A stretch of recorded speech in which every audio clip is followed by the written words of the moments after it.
திருமலாவில் Darshan ticket book பண்ணிவிட்டு accommodation ஆன்லைனில் book பண்ணல அப்படின்னா நீங்கள் வர வேண்டிய இடம் இந்த சிஆர்ஓ ஆஃபீஸ் தான்.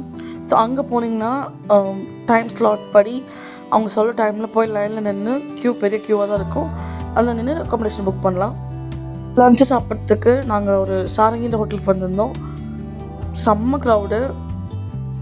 ஃபைன் டைன் ரெஸ்டாரண்ட் தான். பருப்பு பொடி, பிக்கிள், நெய் எல்லாமே இருந்துச்சு. ஒரு மீல்ஸ் ஆர்டர் பண்ணோம். அப்புறம் mushroom fried rice, curd rice and then paneer fried rice. Curd rice சுத்தமாக நல்லா இல்லை. பருப்பு பொடி அந்த இது ஓகே, மஷ்ரூம் ஃப்ரைட் ரைஸ் ஓகேவாக இருந்துச்சு. பன்னீருமே இட்ஸ் நாட் தட் கிரேட். பாயசம் ஒன்று தான் நல்லா இருந்துச்சு. அந்த பப்படம் ஆல்சோ. சிதபில். ஸோ வெளில வரும்போது we had beeda and then ஆப்போசிட்லேயே ஒரு ஐஸ்கிரீம் ஷாப் இருந்தது. ஸோ அங்கே வந்துட்டு Oreo, Vennila and then strawberry ice cream சாப்பிட்டு தர்ஷனத்துக்கு கிளம்பியாச்சு.